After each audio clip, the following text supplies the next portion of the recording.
what we discussed is how these algorithms are able to work together. And let me share the screen of what we discussed. If I use PowerPoint,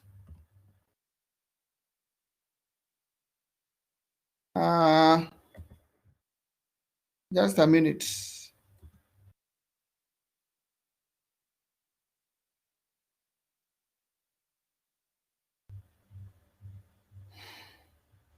So I can use a PowerPoint. And if we can clearly remember what we did last week, we were looking at process management. And what we discussed, one of them, we discussed on definition.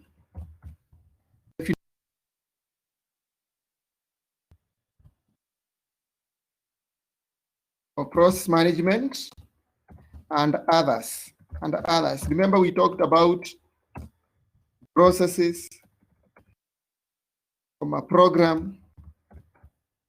And I remember explaining what is a thread in that.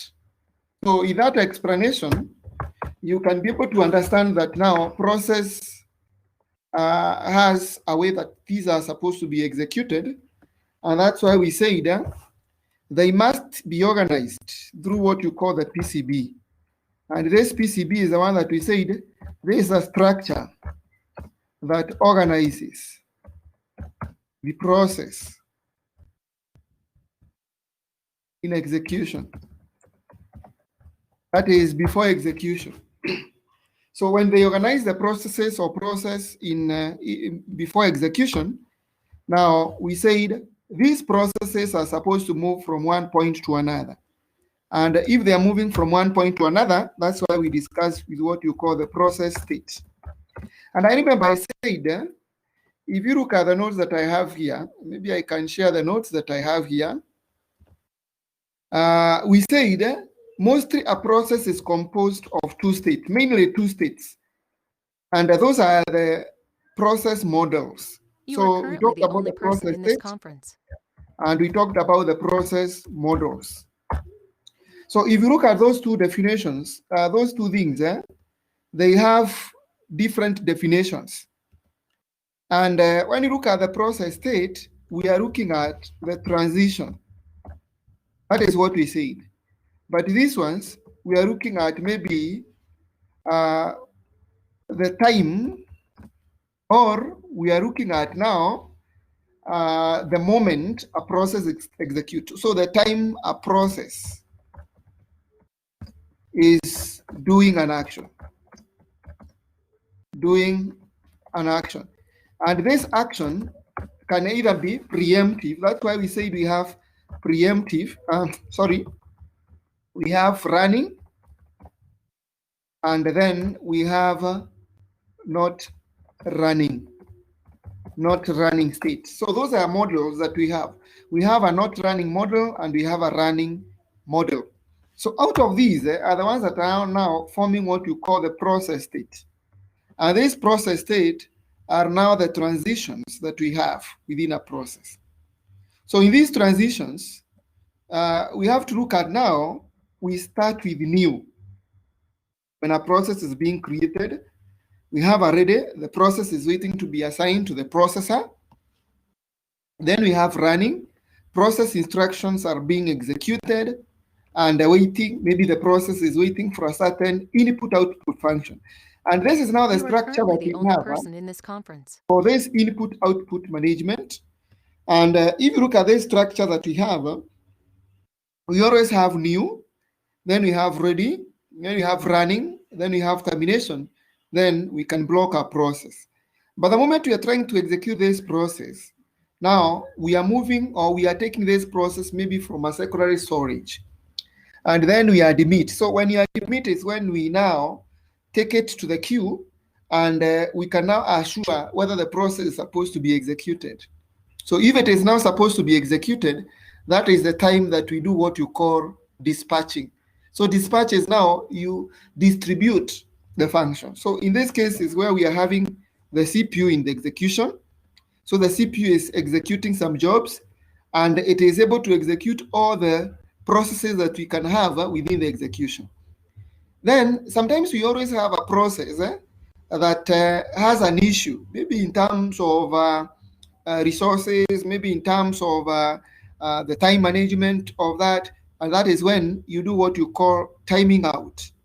So when you time out a process, we are saying this process can execute, but currently it will not execute because now that process, maybe the resources were not enough, maybe the resources were not there, and within that we have to look at now that management. Then after that, we can block a process. When you block a process, we can always say that we have an issue with the process executing.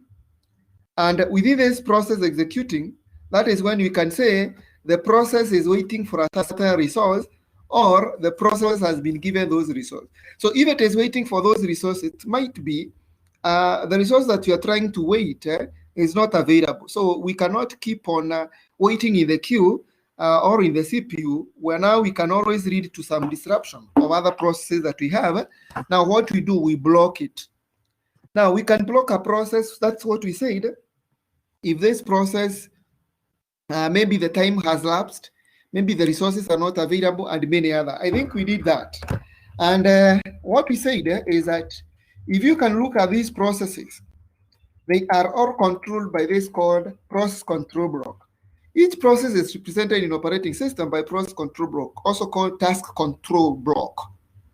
Is a data structure used in operating system, which is used to group all the information, and it groups in a certain particular way that you can be able to organize. So if you look at the structure of a PCB, we always have this structure of a PCB where we need to look at now the pointer, the process states, we need to have the process number, program counter, CPU registers, and many other that you have within the execution.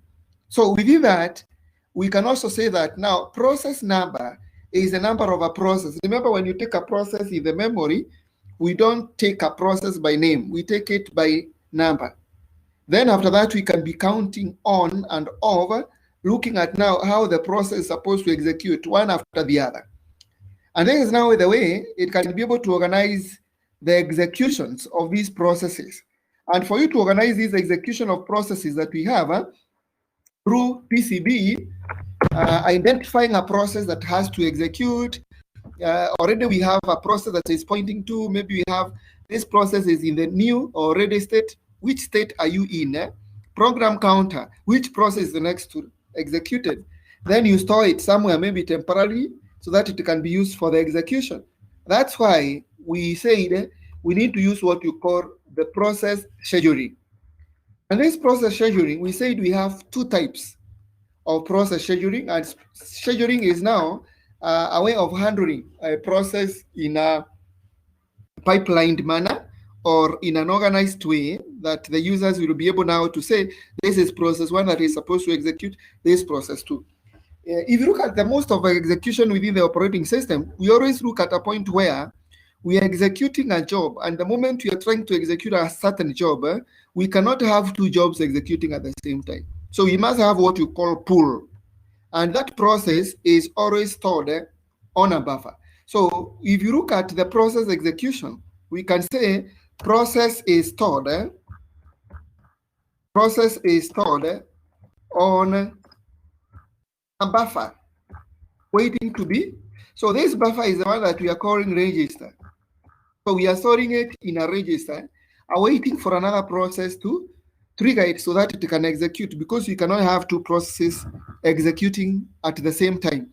So in this way of trying to do some execution, or in this way of executing jobs, we always look at now the process is executing, and that's why now the running and running state comes in.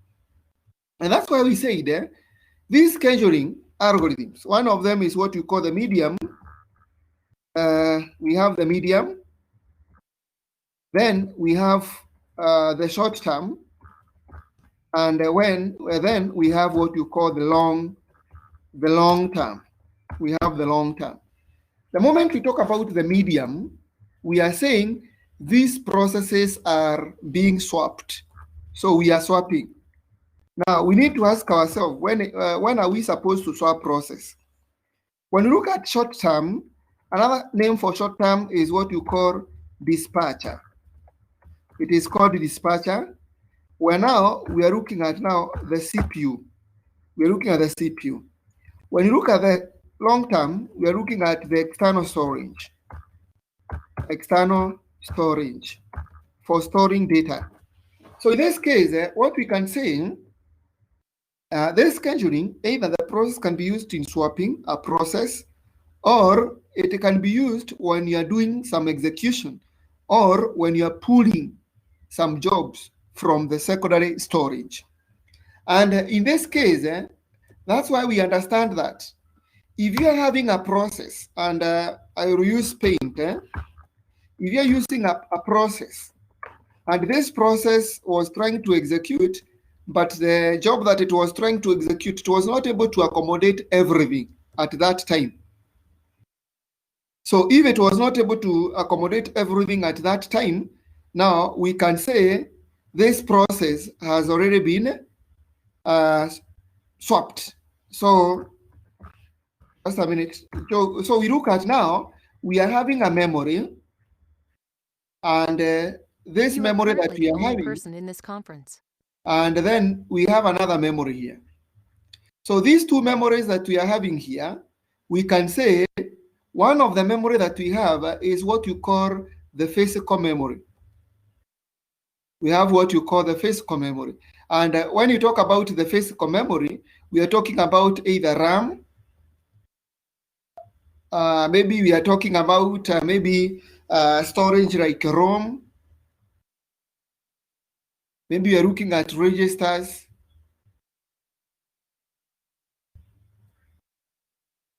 and many others. But the moment you have here, we are looking at now the secondary storage. We are looking at the secondary storage. And when you look at the secondary storage, this is maybe a hard disk. You are currently the only person in this conference that we are looking at. So we are looking at now a concept of where we have the hard disk, and we know that the process is supposed to use this memory for execution. So if this memory is full and we cannot accommodate another process, we store it, or we create what you call a temporary memory within a hard disk. Remember, we store our operating system in a hard disk. And when you store them in a hard disk, now automatically the moment you're trying to execute job and it is not able to accommodate, or the RAM itself cannot accommodate all the processes in full gear, now automatically we cannot revert it back to the user. So what you do what you call swap out. So you swap out. So when you swap out, we are saying this process we are taking from the physical memory to this. But the moment we move to that, we do what you call swap in. We do what you call swap in. So this process of swapping in and swapping out is what you call memory swapping, or virtualization, or virtual swapping. Because we don't see the process swapping. I've never seen a process where the operating system tells you the memory is full, now we can revert back the processes. No. What it does, it creates a section within the hard disk or a secondary storage that can be used in the execution. And that's why if this RAM is of 2 GB, if I'm using that as an example, the storage that has been left somewhere for swapping, it is supposed to be 4 GB. So it is supposed to be 2 times the normal memory that we have here. But if a CPU keeps on swapping the process, and when it keeps on swapping a process, instead of executing, it is because the memory is too small to be used for execution, or maybe we have some fault memory within the execution. So that process of swapping the process instead of executing is what you call thrashing. So thrashing is a process of making sure that the process are being swapped rather than executing them. So we are swapping them rather than executing them. So which is now overutilization of the memory that we can have within them. So that's why we are saying, if you look at memory executions, and maybe we are talking about now, this is what you are calling scheduling, which we have already said we have what you call long term and short term. When you talk about short term, long term, it is when you are taking a process from the secondary storage. And we take a lot of time because we must do what you call mapping, we must reorganize the schedules, we must reorganize the status, or we must give them to the threads. So in that execution, we take a lot of time the moment we are having that execution. But the moment we talk about the short term, and I have said another name for short term is what you call the scheduler, dispatcher, sorry, the dispatcher. And it is when you are looking at now, a process is in this system, and it is now executing. So that's why we are saying called CPU scheduler. It is also called CPU scheduler because now it is mostly used for a process when it is executing. But this one, it is used mostly when a process is coming from the external storage, waiting to be queued for execution. But the moment you talk about medium, I think I have explained what is medium. We are looking at now what you call swapping. And that is a good explanation for that execution. So it's part of swapping. It removes the process from the memory. It reduces the degree of multi-programming. The medium term is in charge of handling the swapped out processes. And that is now the process that we have within the scheduling. So you might come across a question that asks you, explain the process of swapping. 6 marks. Explain the process of swapping. And you are supposed now to explain that process of swapping without any problem at that time. So that is why these three types of schedulers will be able now to assist us to come up with what you call algorithms. And that's why I said we need to start from this point. And what we are looking at these algorithms, we need to look at these things that we said, they are called criterias. We need to look at the criteria. And one thing that we need to look at is what you call the waiting time. Then the next one is what you call the throughput. Then the next one is what you call the response time, and many others. So just a minute. You are currently the only person in this conference.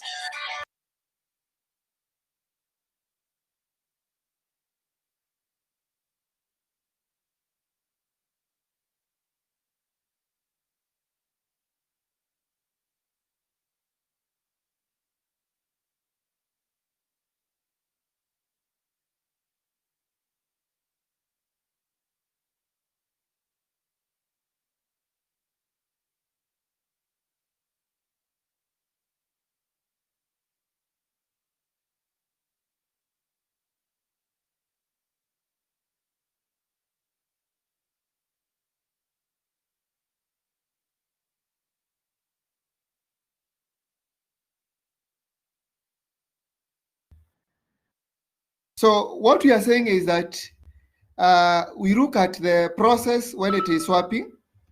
And in this case, that's why we are saying we need to look at those three terms, criteria, sorry. We need to look at the waiting time. We need to look at throughput. We need to look at response time. And still, we need to look at what you call the burst time. And when you look at those aspects that we have, we can be able to understand that the execution will always take place in a way that the users will be able to understand. In this case, we need to understand about the aspect of a process executing one after the other. And in this case, we need to understand how many processes are supposed to execute without any or creating any other deadlock that we call a deadlock in the execution. So that is not now one aspect of executions that we are supposed to look at in process management. And what we need to understand here, we need to understand that when you talk about the waiting time, we are taking about what we are talking about now, the time that you wait for a certain process to execute. When you talk about the throughput, we are talking about the average number of jobs that you are supposed to execute within a given minute. When you talk about response time, we are saying the time that you can take in order to respond to a certain event. When you talk about burst time, there is the execution time that we have within the executions, and we have to look at now, how are we supposed to execute? So we need to look at these algorithms. You are And currently the only one person in this conference. algorithm that we need to look at is what you call the first come, first serve. But we need to understand that all these algorithms that we have here, they are all organized into a manner that either you can make sure that this process is executing and it cannot be removed from the CPU. So we only look at now this aspect in terms of what you call categorization. So there are three categories that we need to understand.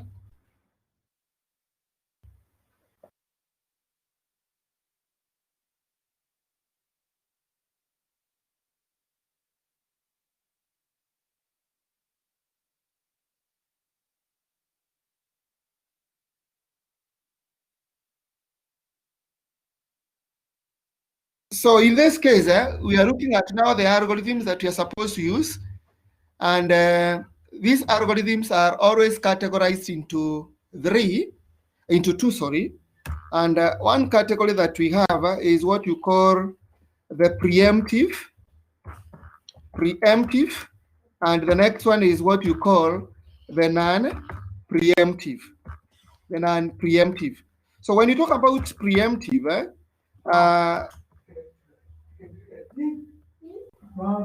we are looking at an aspect where you can remove the process from the CPU, but non-preemptive, you cannot remove the process from the CPU when it is executing. So you must always wait for a process to execute, and when a process is executing, we cannot remove it from the CPU. So in this aspect, I would like maybe we understand about the first one, and I don't want to maybe to give you more algorithms that we have. I want first of all to work with what you call the first come, first serve algorithm. And the moment we are talking about first come, first serve algorithm, we are saying the first job to arrive in the queue is the first one to be executed. So if you look at this process that we have, is this process a preemptive or non-preemptive? So we always understand this as a non-preemptive. We understand it as a non-preemptive, meaning we cannot remove the process from the CPU when it is executing. So you must be able to wait for this process to execute. And when we complete the execution, that is the time that you can complete. Now, we are looking at this aspect where we have two processes, or maybe we have process one. This one is taking 2 minutes. Process 2, which is taking 34 minutes. And we have process 3, which is taking 1 minute or 1 microsecond. So if this process is taking 1 microsecond, and the next one is taking another microsecond, so this process was the second one to arrive, but if you look at this process, will wait for the longest time in the queue. So if it is able to wait for the longest time in the queue, it means this is not a good algorithm, because now what we are looking at, the waiting time is too high. The waiting time is too high, and most of these execution will be able to find that we have some issues of process execution. So just give me 2 minutes.